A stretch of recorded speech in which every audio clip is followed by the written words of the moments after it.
Now, we come here to the 5th chapter, and as we've indicated, we have come to probably the most symbolic, and certainly it's highly visionary, these next two visions that we have before us. We have, first of all, here in the 5th chapter, the vision of the flying roll or scroll, however you care to describe it.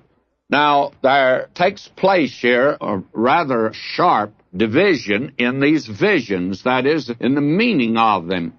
You see, up to this point, why, he has made it very clear that God intends to put down the enemies.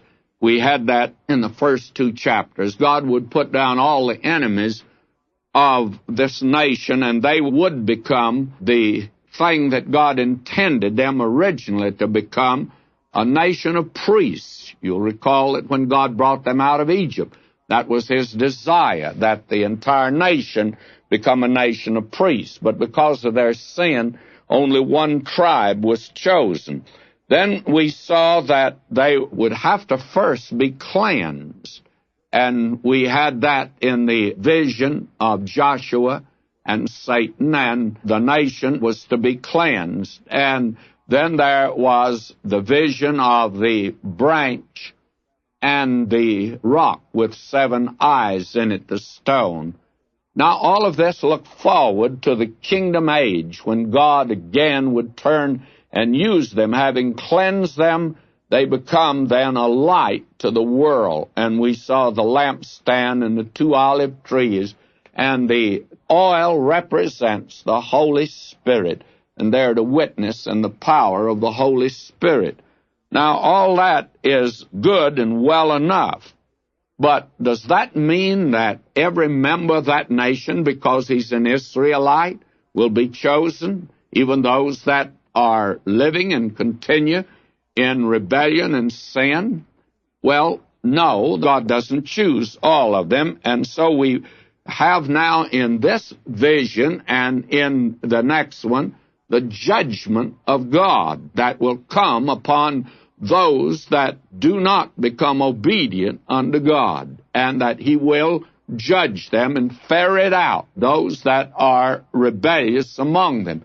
Now, by the same token, God will do that in the world, because actually these visions have in mind the local nation, but they also have in mind a world view. There is here a global gospel. It looks forward to the establishment of God's kingdom here upon the earth.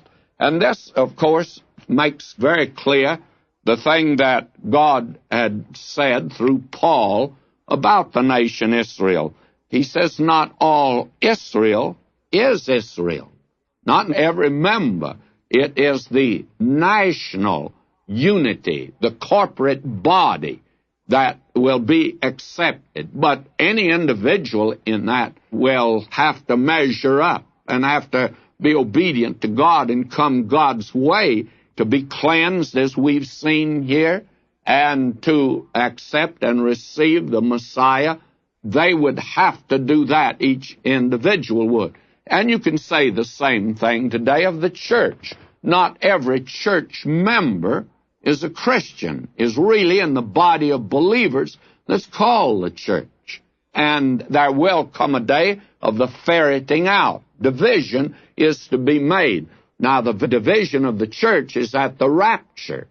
And the division for Israel and the nations on the earth will be at the second coming of Christ, when he gathers his elect into the kingdom. And then there will be a judgment, and Satan is to be bound for 1,000 years.